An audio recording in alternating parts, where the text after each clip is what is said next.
అయితే 13,815 మందికి అధ్యక్ష 2021కి వచ్చేసరికి మళ్ళీ జీవో నెంబర్ 60 ప్రకారం చేసుకుని వాళ్ళని ఒక మహిళా రక్షణ కార్యదర్శుల కింద వార్డు లేక గ్రామ మహిళా రక్షణ కార్యదర్శుల కింద మార్చి వాళ్ళకి ఒక సెపరేట్ జాబ్ చార్ట్ ఇచ్చారు అధ్యక్ష.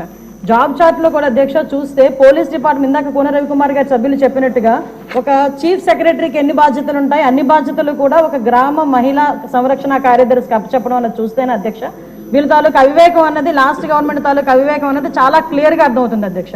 ఎందుకంటే అధ్యక్ష ఈ రోజు మనం ఇక్కడ చూసుకుంటే అధ్యక్ష పోలీస్ డిపార్ట్మెంట్లో ఒక ఉద్యోగం సాధించాలంటే వాళ్ళు శారీరక దారుఢ్య పరీక్షలు వాళ్ళు నెగ్గాలి, రిటర్న్ టెస్ట్లో వాళ్ళ ఎగ్జామ్ పాస్ అవ్వాలి, 9 months ట్రైనింగ్ కఠోరమైన ట్రైనింగ్ ఉంటుంది అధ్యక్ష. కఠోరమైన ట్రైనింగ్ తర్వాతనే ఆ పోలీస్ కానిస్టేబుల్స్ కింద వాళ్ళు అందరూ కూడా బయటకు వచ్చి పోలీస్ డిపార్ట్మెంట్ వర్క్ చేసే పరిస్థితి ఉంటుంది అధ్యక్ష. కానీ వీళ్ళని మహిళా రక్షణ కార్యదర్శి కింద ఏర్పాటు చేసిన తర్వాత కేవలం 2 వారాలు వాళ్ళకి ట్రైనింగ్ ఇచ్చి ఒకటేమో ఒక వారం పోలీస్ డిపార్ట్మెంట్ వాళ్ళు ఇంకొక వారం ఐసిడిఎస్ డిపార్ట్మెంట్ వాళ్ళు ట్రైనింగ్ ఇచ్చి ఓవరాల్గా చెప్పాలంటే వీళ్ళు గ్రామాల మీదకి వదిలేశారు అధ్యక్ష. వాళ్ళు పంపించిన తర్వాత కూడా వాళ్ళకి ఇష్టాలు కూడా గ్రహించకుండా పోలీస్ డ్రెస్ కూడా వాళ్ళకి వేయటానికి ఇంచుమించుగా పోలీస్ యూనిఫామ్ కూడా వాళ్ళకి వేయాలి అని చెప్పి వాళ్ళు రిస్ట్రిక్ట్ చేస్తే వాళ్ళు కూడా దానికి భయపడి బాధపడి చాలా మంది కోర్టులకు వెళ్ళిన సందర్భాలు కూడా ఉన్నాయి అధ్యక్ష.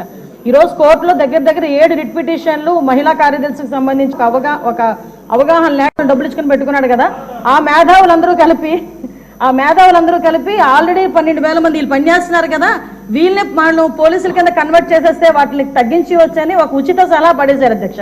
దానికి వెనకాతలు ఒక పోలీస్ డిపార్ట్మెంట్ మీద ఒక అవగాహన, పోలీస్ రిక్రూట్మెంట్ మీద ఒక అవగాహన, వాళ్ళ తాలూకా జాబ్ చార్ట్ మీద ఒక అవగాహన ఉండుంటే ఇలాంటి పని చేసి ఉండేవారు కాదు అధ్యక్ష. ఈ రోజు వీళ్ళ పరిస్థితి ఏమైపోయిందంటే వీళ్ళు వెళ్ళి రిపోర్ట్ చేయాల్సింది గ్రామ సెక్రటరీకి రిపోర్ట్ చేయాలి. వీళ్ళ అడ్మినిస్ట్రేటివ్ పవర్స్ ఎక్కడ ఉంటాయంటే పోలీస్ డిపార్ట్మెంట్ దగ్గర ఉంటాయి. వీళ్ళకి జీతం ఇచ్చేదేమో ఎంపీడీఓ, లీవ్ ఇచ్చేదేమో ఎంపీడీఓ, మళ్ళా తిరిగి ఒకవేళ ట్రాన్స్ఫర్ అవ్వాలంటే డిపార్ట్మెంట్ కలెక్టర్ దగ్గరికి వెళ్ళాలి అధ్యక్ష. అంటే వీళ్ళకి సంబంధించి ఒక అథారిటేటివ్ ఆఫీసర్ ఒకరు కూడా లేక ఇన్ని డిపార్ట్మెంట్స్తో పోనీ పైకి వచ్చిన తర్వాత ఏదైనా పని చేద్దామంటే వీళ్ళు తాలూకా అంటే పైచి ఎంత పెరిగిపోయిందంటే లాస్ట్ గవర్నమెంట్కి వీళ్ళ చేతే తక్కువ జీతాలు ఇచ్చి ఎక్కువ పని చేయించుకుందామని క్రైమ్ ఆఫ్ ఎఫెన్స్ దగ్గర కూడా కాపాడడానికి కూడా వీళ్ళు తీసుకెళ్లాలంట. నాన్ బెయిలబుల్ వారెంట్లకు సంబంధించి వీళ్ళు సపోర్ట్ చేయాలంట. అక్కడికి వెళ్ళి మహిళా సంరక్షణ కార్యదర్శుల కింద మహిళా రక్షణ కార్యదర్శుల కింద అక్కడ ఉన్న అవగాహన కల్పించడం లేకపోతే ఐసిడిఎస్ సంబంధించి ఏదైనా మిడ్ డే మీల్స్ చూడడం అంతవరకు ఓకే. ఆఖరికి పోలీస్ డిపార్ట్మెంట్కి వాళ్ళ ఇన్వెస్టిగేషన్లోని కూడా వీళ్ళు హెల్ప్ తీసుకొని చేసుకునే పరిస్థితి కనిపించింది. లాస్ట్ గవర్నమెంట్లో చాలా మంది మాతోనే మొరపెట్టుకున్నారు అధ్యక్ష. మేము ప్రతిపక్షంలో ఉండేటప్పుడు పోరాటాలు చేసేటప్పుడు మాకు సెక్యూరిటీ కింద మమ్మల్ని ఆపడానికి, సెక్యూరిటీ కూడా కాదు మమ్మల్ని ఆపడానికి ఈ మహిళా కానిస్టేబుల్తో పాటు మహిళా పోలీసులు కూడా పంపించేవారు. మేము అడిగేవాళ్ళం మీరెవరమ్మా మహిళా పోలీసా మహిళా కానిస్టేబుల్ అంటే మహిళా పోలీస్ అండి అని. ఇందులో విషయం ఏంటంటే అధ్యక్ష చాలా మంది ఏస్ అయిపోయిన వాళ్ళు ఉన్నారు. మళ్ళీ ఇంకోటి ఏంటంటే ఎంటెక్లు బీటెక్లు చేసుకుని కొంతమంది ఫ్యామిలీస్ పోలీస్ డిపార్ట్మెంట్లోకి కొంతమంది యాక్సెప్ట్ చేస్తారు, కొంతమంది యాక్సెప్ట్ చేయకపోతారు.